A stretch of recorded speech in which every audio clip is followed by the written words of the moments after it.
Order. I want to hear from the member for Dunkley. Thank you, Speaker. My question is to the Treasurer. What does the Albanese Labor government budget do to address immediate challenges and to set Australia up for the future? Give the call to the Treasurer. Thanks very much, Mr Speaker. Thanks to the member for Dunkley for her input into the budget that we were proud to hand down last night here in the House of Representatives. The budget that we handed down last night was handed down in the service of our immediate priorities and also our generational responsibilities. It was a responsible budget which was all about helping people now get through a tough period at the same time as we invest in opportunities for the future.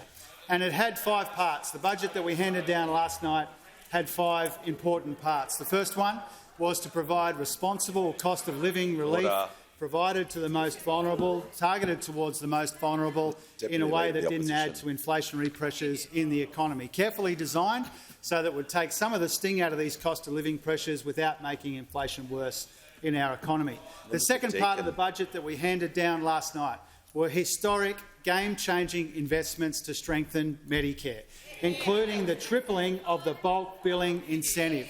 All of us are aware in our own communities how hard it is to find a bulk billing doctor, and the steps that we took last night as a government to invest substantially in addressing that problem.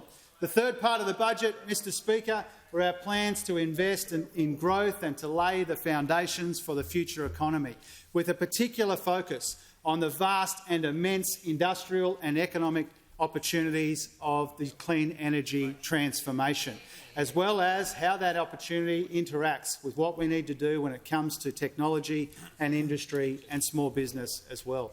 The fourth part of the budget was all about extending and broadening opportunity to more people in more parts of our country, particularly when it comes to disadvantaged communities and also to the economic participation of women.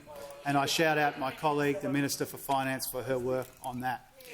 And then the fifth part of the budget, Mr Speaker, was about responsible economic management. For the first time in 15 years, forecasting a surplus for 22-23, a demonstration of the fiscal responsibility that we imposed on the budget, which is entirely foreign to those opposite who used to spend the proceeds of upward revisions to revenue, and we've let them flow through to the bottom line so that we can save hundreds of billions of dollars in debt and save $83 billion in interest payments on that debt that we inherited from those opposite $1 trillion of Liberal Party debt. And so the point that we are making, Mr Speaker, as we invest in the cost of living pressures, as we strengthen Medicare, we strengthen our economy, we invest in making our economy more equal, the most important thing that we can build all of that on is the foundations of a more responsible budget, not as an end in itself, but by getting the budget in a much better condition than what we inherited from those opposite, we can afford to look after people and invest in their future.